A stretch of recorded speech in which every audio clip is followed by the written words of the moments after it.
하나님 말씀 함께 보겠습니다. 누가복음 22장 31절 32절 말씀입니다.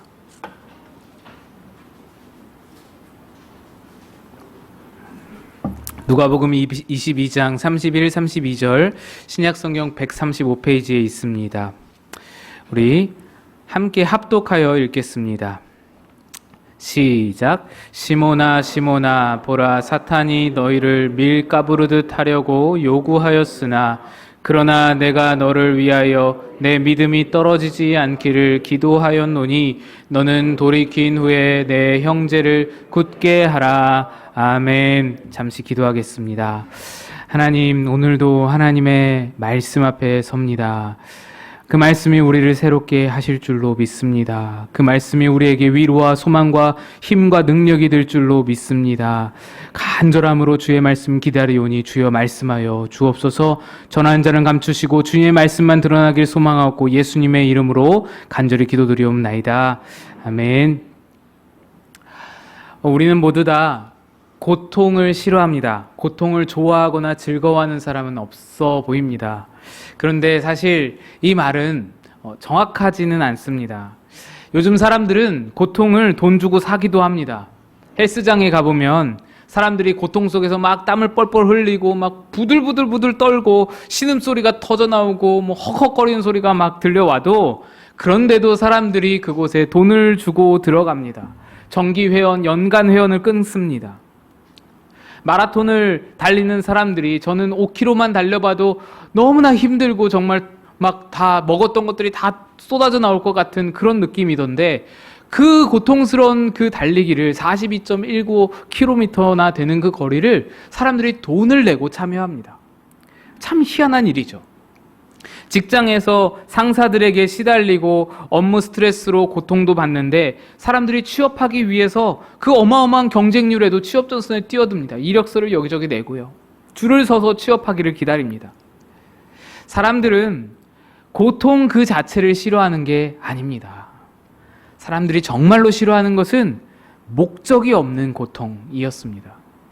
아무 대가가 없고 의미가 이유가 없는 그런 고통을 사람들은 싫어합니다. 예를 들어서 아무 까닭 없이 내게 안 좋은 일이 닥치는 것, 갑작스럽게 교통사고가 나서 다치는 것, 성공을 기대했던 모든 일들에서 실패를 경험할 때 이유 없이 목적 없이 실패하는 것 같아서 그 다가오는 고통들, 그 다가오는 아픔들은 참 견디기가 힘듭니다.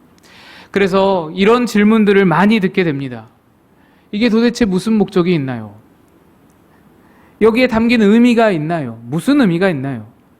부부관계의 문제일 수도 있고요. 재정적인 문제일 수도 있고요. 또 교회의 문제일 수도 있습니다. 예배와 봉사에 대해서도 모든 영적 생활에 대해서도 질문들을 던집니다. 이게 무슨 목적이 있는 건가요? 무슨 의미가 있는 건가요? 나는 도대체 여기서 의미를 찾을 수가 없어요. 내가 이 일을 위해서 더 이상 노력하고 선을 행하고 내가 잘하고 내가 옳은 것을 행해야 할 이유를 모르겠어요. 목적을 모르겠어요. 그리고 그 질문들 끝에 줄곧 그 질문들은 이렇게 마무리가 되죠. 그래서 나는 지쳤습니다. 난 더 이상 못하겠습니다. 할 수가 없습니다. 그렇습니다. 사람들이 정말로 싫어하는 것은 고통 그 자체가 아니라 목적이 없는 고통입니다. 목적 없는 고통이 사람을 지쳐버리게 만드는 겁니다. 그런데 요 명제를 살짝 뒤집어서 생각해 보면 이런 결론이 나옵니다. 목적만 분명한다면, 목적만 주어진다면 사람들은 꽤 많은 고통도 수월하게 견뎌낼 수 있다. 지금 많은 분들이 고통의 시기를 겪고 있다는 것을 잘 알고 있습니다. 너무나 불확실하고 불안정한 그런 시간들을 우리가 보내고 있습니다. 2년 동안 코로나의 어려움 우리가 잘 견뎌왔잖아요. 그거 잘 견딘 건 우리의 건강을 지키고 우리 가정의 건강을 지켜야 된다는 어떤 목적의식이 분명히 있었습니다. 우리 교회의 건강을 지켜야 된다. 또 백신과 치료제만 개발되면 코로나가 종식만 되면 모든 것이 정상으로 돌아가고 회복될 것이다라는 희망도 있었습니다. 그런데 코로나가 이제 거의 지나가는 중에 코로나보다 더 어려운 일들이 계속해서 몰려옵니다. 대내적으로 들려오는 소식이 계속 우리의 불안감을 증폭시키는 겁니다. 가장 힘든 것은 이 길어지는 이 어려움에 대해서 목적을 잘 발견하기가 어렵다라는 것이죠. 이게 우리에게 무슨 의미가 있는 건가? 이걸로 우리가 뭘 얻을 수 있는 건가? 그래서 근래 들어서 이런 말씀들을 많이 하십니다. 사는 게 쉽지가 않네요. 사는 게 쉽지가 않습니다. 계속되는 실패와 좌절감과 고통 속에서 그 상실감, 그 실패감이 계속 크게 다가오는 상황인 겁니다. 이런 상황에서 저는 베드로의 이야기를 준비했습니다. 제가 청년 시절에는 이 성경 인물 중에서 바울을 참 좋아했습니다. 구약에서는 다윗, 신약에서는 바울, 이렇게 두 인물을 참 좋아했는데 그 중에서도 바울을 유독 좋아했습니다. 그 이유는 바울의 인생에 실수가 거의 없었기 때문이에요. 정말 완벽에 가까운 사람이잖아요.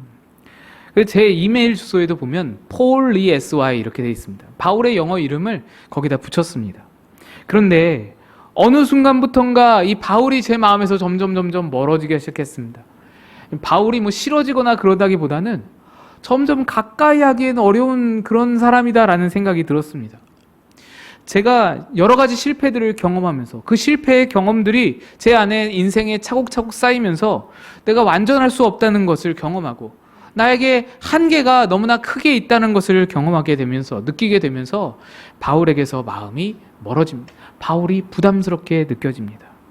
그런데 그런 가운데에서 저의 마음에 감동을 주고 위안을 주는 사람이 있었습니다. 바로 베드로였습니다. 그래서 이메일 주소를 당장 PaulESY로 이렇게 바꿔야 되나 싶었습니다. 베드로는 실수가 참 많았던 예수님의 제자입니다. 뭐 실수뿐인가요? 처참한 실패도 경험했습니다. 그래서 그는 우리에게 참 인간적이고 참 위로가 되는 나와 비슷한 예수님의 첫 제자로 서 있는 것입니다.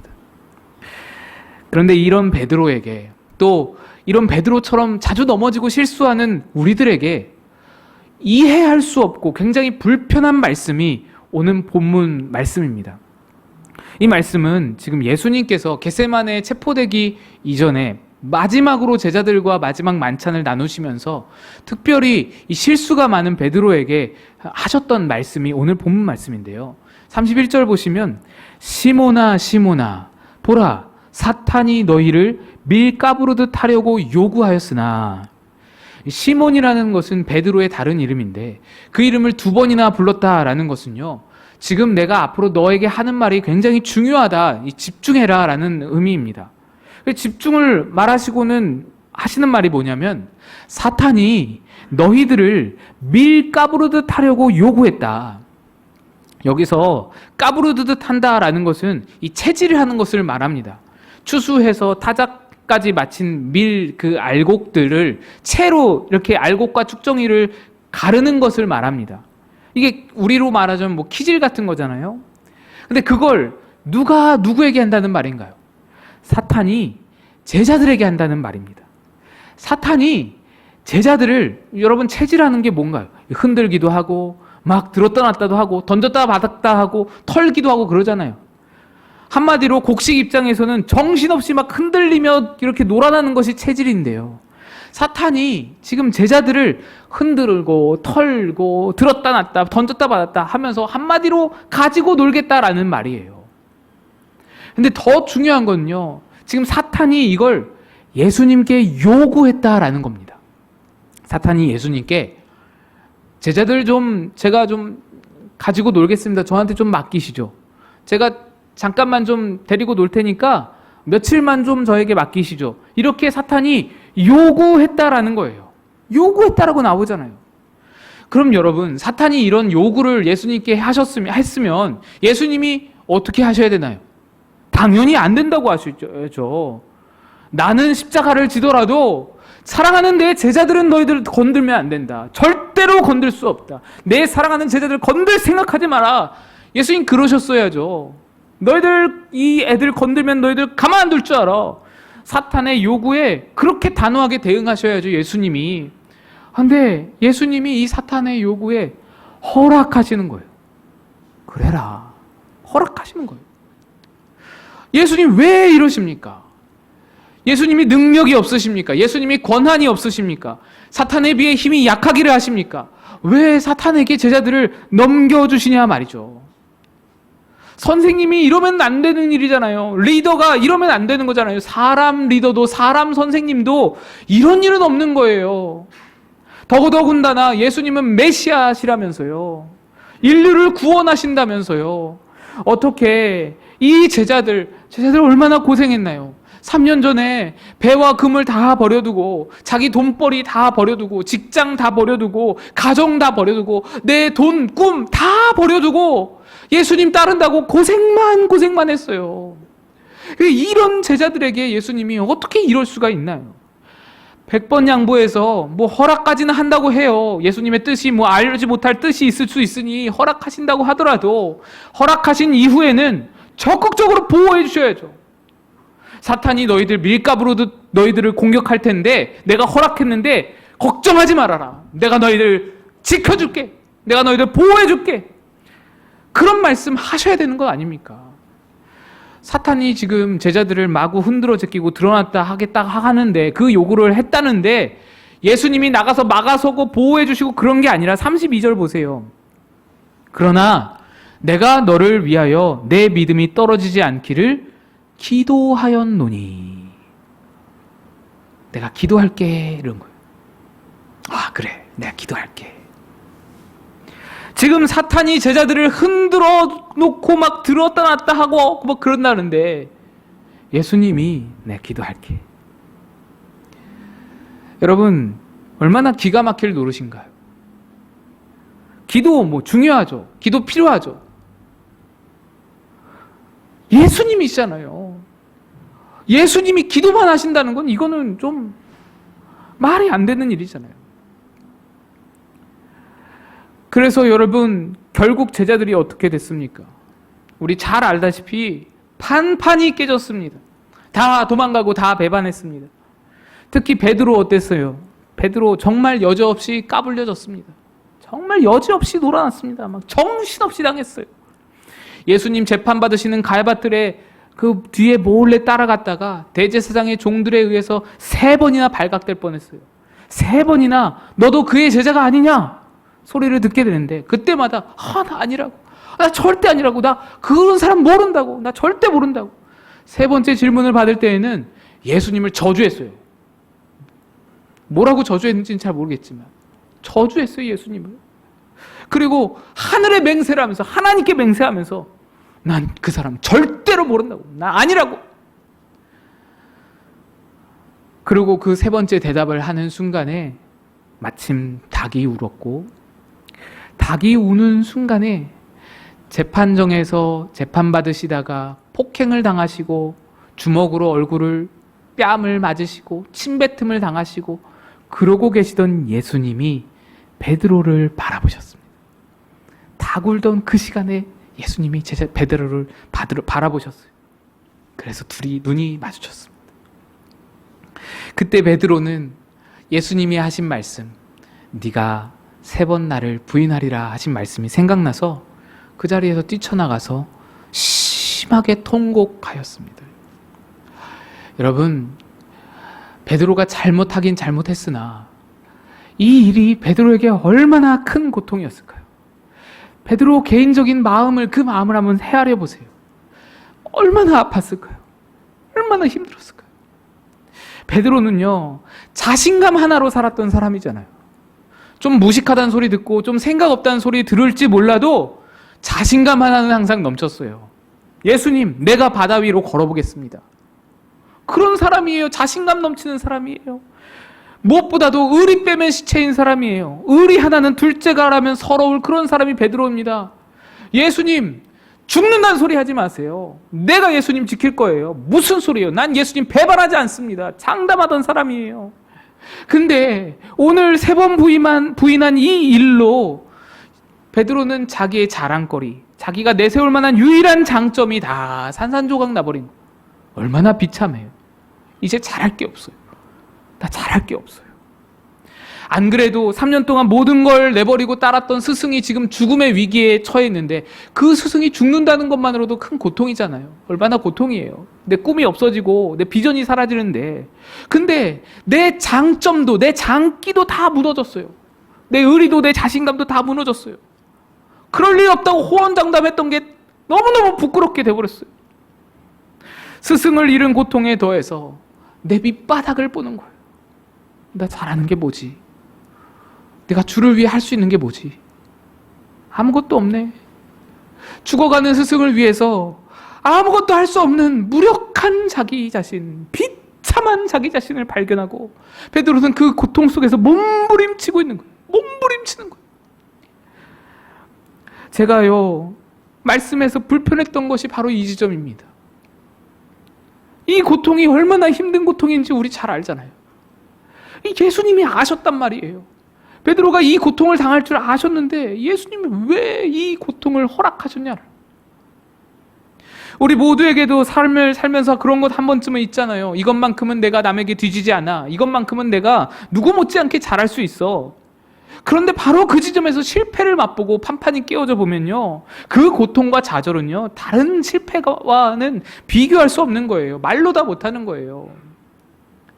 게다가 그 고통에, 지금 베드로가 겪고 있는 고통에 목적이 보이지가 않아요. 이게 왜 내가 필요한지, 내가 이 고통을 왜 당해야 되는지 목적이 보이지가 않아요. 이해가 되지 않아요. 왜 예수님은 사탄의 요구를 허락하셔서 나로 하여금 이런 일을 겪게 하시는지 원망이 되는 거예요. 불평이 되는 거예요. 베드로에게 그렇게 하셨다라는 것은 오늘 우리에게도 충분히 그렇게 하실 수 있다라는 거잖아요. 내가 실패한 가운데서 신음하면서 고통 속에 있을 때에 예수님이, 다른 분도 아닌 예수님이 그걸 내버려 두실 수 있다는 거예요. 게다가 그 고통의 목적이 무엇인지, 왜 이런 고통을 받아야 되는지 도저히 모르겠고 이해가 안 되는 상황인데, 그런 우리를 예수님이 나 몰라라 하시는 것 같다는 겁니다. 돌아보지 않으신다는 겁니다. 그래서 이 말씀이 참 불편한 거예요.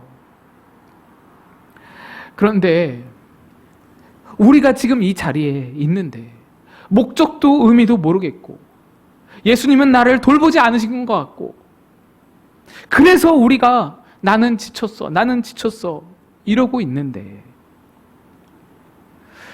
예수님은 사실 우리에게 목적이 있었습니다. 베드로는 잘 모르는 원대한 목적을 예수님은 사실 품고 계셨습니다. 32절 뒷부분에서 그것을 말씀하는데요. 너는 돌이킨 후에 내 형제를 굳게 하라. 너는 돌이킨 후에 내 형제를 굳게 하라. 베드로가 처음 이 말씀을 그 마지막 만찬 때 들을 때에는 무슨 말인지 이해할 수가 없었습니다.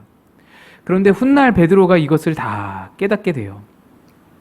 예수님이 승천하시고 성령이 베드로에게 임하시자 베드로가 한 번 설교하니 3,000명이 회개하고, 또 한 번 설교하니 5,000명이 회개하고, 놀라운 역사가 베드로를 통해 일어나게 됐습니다. 그러면서 베드로는 초대교회 지도자로 세워지게 됩니다. 아주 훌륭한 지도자였어요. 아주 능력 있는 지도자였어요. 세계 교회 역사에 최초의 총회장 목사님인 거예요. 전체 교회의 지도자인 겁니다. 그런데 하나님이 그에게 맡기신 사명, 그에게 맡기신 역할은 이 전체 교회의 지도자 그것만으로 끝이 아니었어요. 이 베드로는 넘어진 자들, 실수하고 실패한 자들을 정말로 참 위로하고 일으킬 줄 아는 자가 되었습니다. 대표적인 사람이 마가라는 사람인데, 마가는 바울과 함께 전도여행 갔다가 실패한 자였어요. 바울과 함께 전도여행 갔다가 도저히 나는 못 따라가겠다고, 나는 도저히 갈 수가 없겠다고, 그러고는 배 타고 집에 돌아갔어요. 그 실패한 자였습니다. 바울이 다음에 마가 또 데려가자는 바나바의 요구에 절대로 그 사람은 안 된다고 완전히 마가와 선을 그어버리고 마가를 손절해버리는 그런 관계, 그런 사람이 마가입니다. 마가는 실패자였어요. 더 이상 이 사역자로서 교육을, 훈련을 받기가 어려워진 그런 실패자가 마가였어요. 그런데 베드로가 그를 거두어서 제자 삼는 거예요. 베드로가 이 실패자를 제자 삼으면서 뭐라 했을까요? 베드로 사도님, 저는 선교여행 때 실패한 사람이에요. 저는 가망성이 없어요. 그때 베드로가 뭐라고 마가에게 했을까요? 야, 아무리 실패했어도 나보단 나아. 나보단 더 하겠니 네가? 그러지 않겠습니까? 여러분, 마가복음은 마가가 쓴 마가의 책이라고 하지만 그 안에 담겨있는 내용은 전부 다 베드로가 전해준 이야기들입니다. 베드로가 마가에게 조곤조곤 이야기해준 것들을 마가가 정리해서 마가복음으로 펼쳐낸 것이에요. 마가복음은 그래서 베드로의 고백인 겁니다. 그런데 그 마가복음을 한번 들여다보시면 베드로가 예수님께 막 꾸지람 받은 이야기, 베드로가 예수님께 막 혼쭐이 난 이야기, 베드로가 예수님께 막 실수한 이야기, 베드로가 예수님을 배반한 이야기. 여러분, 베드로가 예수님을 배반한 그 이야기가 신약 성경에 최초로 기록된 것이 바로 이 마가복음입니다. 마가복음에서 베드로가 이것을 공개했기에 모든 성경들이 이것을 다 따라서 쓸 수 있었던 거예요. 실수투성이의 자기 모습, 연약한 모습을 다 베드로가 담은 거예요, 마가복음에. 이 책이 쓰여질 당시에 베드로는 총회장님이에요. 예수님을 위해서 순교당한 순교자였어요. 놀라운 세계교회 지도자였어요. 베드로의 한마디면 복음서에서 베드로의 부정적인 얘기들 다 지울 수 있어요. 그런 상황인데 베드로는 오히려 자기 부정적인 것들 다 드러내서 기록하게 합니다. 왜 그런가요? 내 실수가, 내 실패가 오늘 2022년을 살아가는 저와 여러분에게 놀라운 위로와 은혜가 될 줄을 베드로는 알았던 거예요. 여기에 목적이 있다는 것을 베드로는 알았던 거예요. 예수님의 목적이 여기에 있었습니다.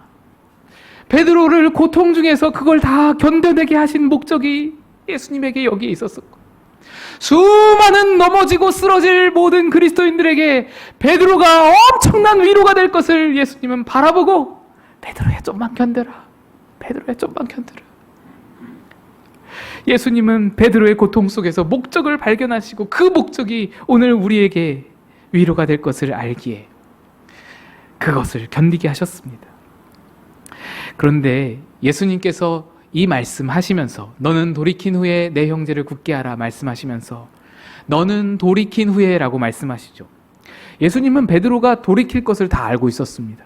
신기하게 어떻게 아셨을까요? 예수님은 베드로가 분명히 돌이킬 것이라는 것을 아실 수밖에 없었어요. 왜냐하면 예수님은 베드로가 돌이킬 때까지 그 곁에 함께 하실 작정이었거든요. 베드로가 가야밧들에서 예수님과 눈이 마주쳤을 때에 예수님은 무슨 의미로 베드로를 바라보셨을까요? 너 나 3번 부인했어. 너 나중에 한번 나한테 걸려봐라. 너 죽을 줄 알아. 이런 의미였을까요? 아니면 너 그렇게 배반할 일 없다고 장담하더니 꼴 좋다. 뭐 이런 의미였을까요? 예수님이 닭 우는 소리를 들으시고는 3번 부인한 그 베드로를 바라보신 것, 왜 그랬을까요? 그 의미는 베드로야, 너무 두려워 말아라. 나 여전히 너의 곁에 있다. 나 아직도 너와 함께 있다. 두려워 말아라. 이런 의미였습니다. 너는 날 배반하고 넘어졌어도, 너는 날 부인하고 뒤돌았어도 나는 네 곁에 여전히 있다. 안심하라 라는 의미였습니다. 이걸 어떻게 알 수 있냐면요, 바로 부활하신 예수님이 갈릴리 바다에서 낙심해 있는 베드로를 다시 만나시는 그 장면에서 우리가 느낄 수 있습니다. 그 만남 가운데 베드로는 예수님에게서 어떤 원망도 어떤 책망도 발견할 수 없었습니다. 거기에는 내가 나를 사랑하느냐, 내가 나를 사랑하느냐, 내가 나를 사랑하느냐, 긍휼만이 풍성하게 있는 것을 베드로는 느낄 수 있었어요. 훗날 베드로가 아시아 교회 성도들에게 이런 편지를 씁니다. 베드로전서 1장 3절인데 여기에 이런 구절이 있어요. 편지에 우리 주 예수 그리스도의 아버지 하나님을 찬송하리로다. 그의 많으신 긍휼대로 예수 그리스도를 죽은 자 가운데서 부활하게 하심으로 말미암아 우리를 거듭나게 하사 산 소망이 있게 하시며. 여기 이 말씀들 중에서 그의 많으신 긍휼대로라는 단어와 산소망이라는 단어를 우리가 주의 깊게 바라봐야 되는데요. 베드로는 우리에게 산소망이 있다라는 것을 하나님의 많으신 풍성하신 한없으신 긍휼 덕분이라고 말하고 있습니다. 우리의 소망은 우리의 잘남 덕분이 아니었던 거예요. 우리의 소망은 우리에게 무슨 잠재력이 있다거나 우리에게 어떤 능력이 있다거나 그래서 우리에게 산소망이 있다는 게 아니라는 거예요. 우리는 가망성이 없어요. 우리는 능력이 없어요. 우리는 구제불능이에요. 그런데도 주님의 긍휼이 우리의 죄악됨과 우리의 무력함과 우리의 무능함을 다 덮고도 남을 정도로 풍성하게 긍휼이 많은 분이라서 그래서 우리에게 산소망이 있다는 거예요. 죽은 소망, 세상의 소망이 아니라 살아있는 소망, 정말로 확실하고 능력 있는 소망이 우리에게 있다는 거예요. 베드로는 가야바 뜰에서 마주친 그 예수님의 눈 속에서 무한하신 긍휼을 느꼈습니다. 무한하신 긍휼을 경험한 것. 예수님과 베드로가 목적지를 향해서 함께 걸어가고 있었어요.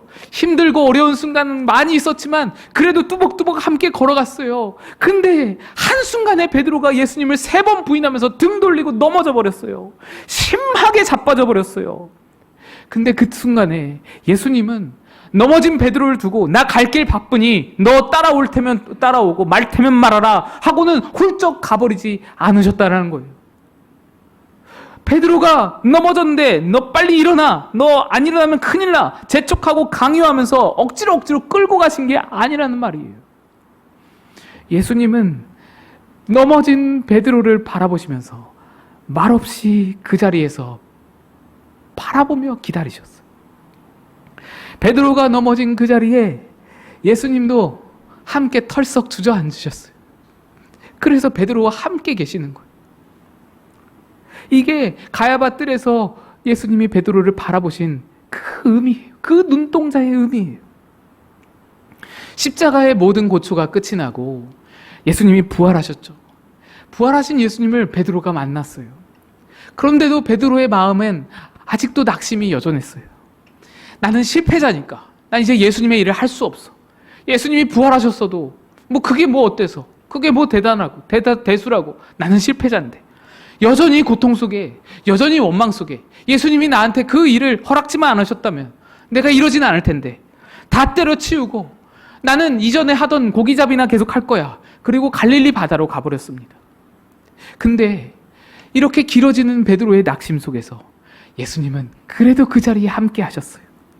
갈릴리 바닷가에서 주저앉아서 숯불을 피워두고는 생선과 떡을 차려서 아침 조반을 마련해 두셨어요. 열심히 고기 잡는 베드로를 위해서. 그게 바로 예수님이 베드로와 함께 하신다는 증거잖아요. 베드로의 마음과 예수님이 계속해서 함께 계시고 계신 거예요. 베드로가 쓰러진 그곳에서 예수님도 아무 말 없이 함께 주저앉아서 베드로가 일어날 때까지, 베드로가 힘을 낼 때까지 계속 기다리신 거예요. 그래서 그 디베랴 바닷가에서 네가 나를 사랑하느냐 하셨던 이 아름다운 만남은 예수님이 넉넉히 거기서 기다리셨기 때문에 성사될 수 있었던 거예요. 예수님은 왜 베드로를 기다리십니까? 참 길고 긴 기다림인데 왜 예수님은 거기서 우두커니 베드로를 기다리십니까? 베드로에게 예수님이 목적이 있기 때문에, 베드로를 통해서 이루실 아름답고 찬란한 목적이 있기 때문에 예수님은 베드로를 함께 주저앉아 기다리신 겁니다.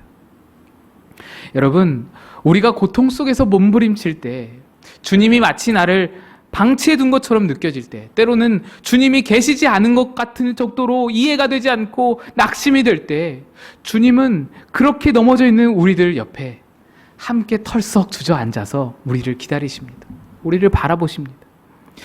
때론 그런 주님이 내 옆에 계신 줄도 모르고 주님을 원망하고 원망을 막 쏟아내고 입에 담지 못할 말들을 막말을 쏟아내더라도 주님은 옆에서 그것을 가만히 듣고 계세요. 그 쓴소리들을 다 받아내세요. 다 받아내시고 여전히 우리와 함께 계십니다. 사람 같으면은 한 대 쥐어받고는 빨리 일어나 그만 투정거려.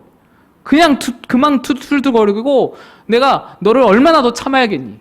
언제까지 투정 부릴래? 막 혼내키면서 닥달하면서 억지로라도 끌고 갈 텐데 예수님은 절대 닥달하지 않으세요. 강요하지 않으십니다. 사실 예수님께는 조급할 게 없어요. 예수님은 천년이 하루 같고 하루가 천년 같으신 분인데 뭐가 조급하겠어요? 시간이 예수님의 편이에요. 어느 순간인가 우리의 마음이 진정이 되고 우리의 마음이 회복되어서 예수님께 다시 한번 일어나 볼까? 그러면서 일어나 보면 예수님이 그제서야 함께 일어나시는 거예요. 내 손을 잡으시면서 그래, 이제 같이 갈까? 손잡고 내 발에 발 맞추어서 함께 그 길을 걸어가시는 우리 예수님이신 겁니다. 왜 그러시나요?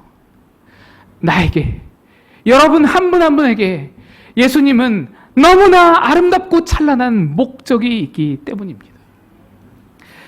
여러분의 고통은, 여러분의 낙심, 여러분의 슬픔, 여러분의 힘듦은 절대로 의미 없는 고통이 아닙니다. 목적 없는 고통이 아닙니다. 예수님이 여러분을 향해서 분명한 목적을 가지고 계시기 때문입니다. 때로 넘어질 수 있어요. 힘들어서 자빠질 수 있습니다. 입에서 막 불평불만이 막 쏟아져 나올 수 있습니다. 그런 거 괜찮아요. 그런 거 아무렇지도 않습니다. 그런데 우리가 잊지 말아야 할 것 있어요. 놓쳐서는 안 되는 것. 내가 주저앉은 그 자리 바로 곁에 예수님이 함께 계시다는 것. 그 함께 계신 예수님이 내 안에 나를 향하여서 놀라운 목적을 가지고 계시다는 것. 이것만큼은 우리가 잊지 말아야 되는 것. 설교 준비하면서 찬양이 한 곡 생각이 났습니다. 제가 참 좋아하는 찬양인데 잘 모르는 분들이 계실 것 같아서 제가 먼저 한번 가르쳐드리는 의미로 제가 먼저 한번 불러보고 그 다음에 다 같이 한번 불러봤으면 좋겠습니다. 네.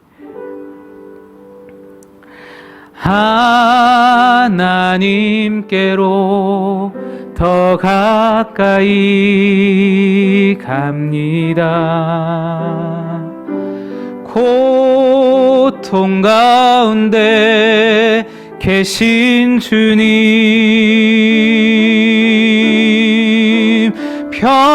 변함없는 주님의 크신 사랑,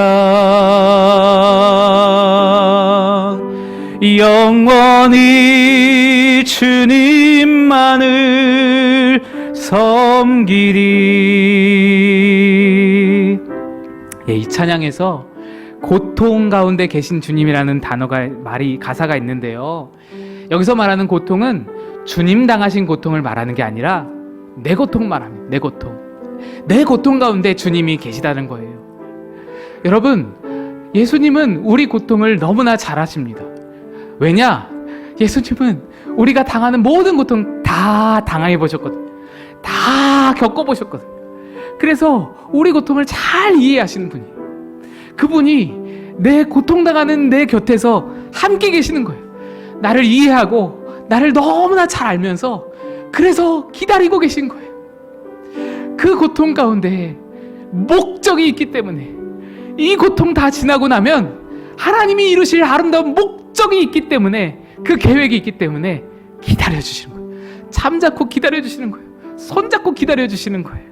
우리 이 말씀 잘 생각하면서 우리 함께 한번 찬양하도록 하겠습니다. 하나님께로 더 가까이, 하나님께로 더 가까이 갑니다.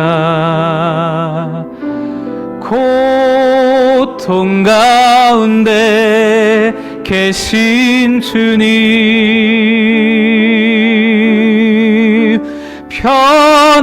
변함없는 주님의 크신 사랑,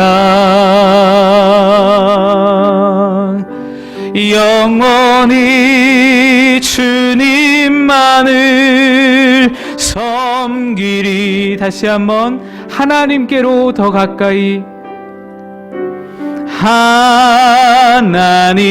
하나님께로 더 가까이 갑니다. 우리의 고통 가운데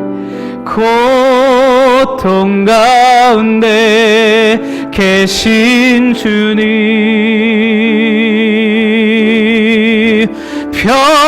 변함없는 주님의 크신 사랑,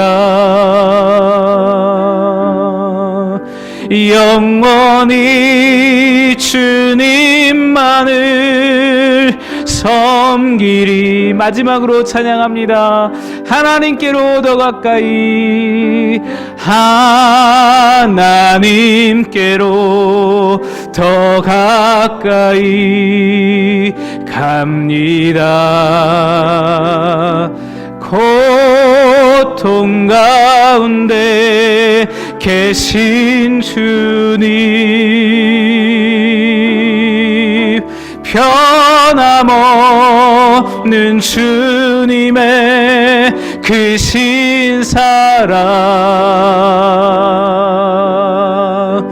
영원히 주님만을 섬기리. 이 시간 함께 기도할 때에 하나님, 고통 속에서 낭망하고 절망하고 좌절하기만 하지 말고 우리 곁에 계신 주님을 바라보게 하여 주시옵소서. 나를 향해 선하신 목적을 가지신 그 주님이 나와 함께 고통 중에 함께 하시며 함께 기다리시며 나를 바라보고 계시다는 것을 잊지 않고 주님 붙들게 하여 주시옵소서. 한 마음으로 같이 간절하게 기도하며 나아가겠습니다.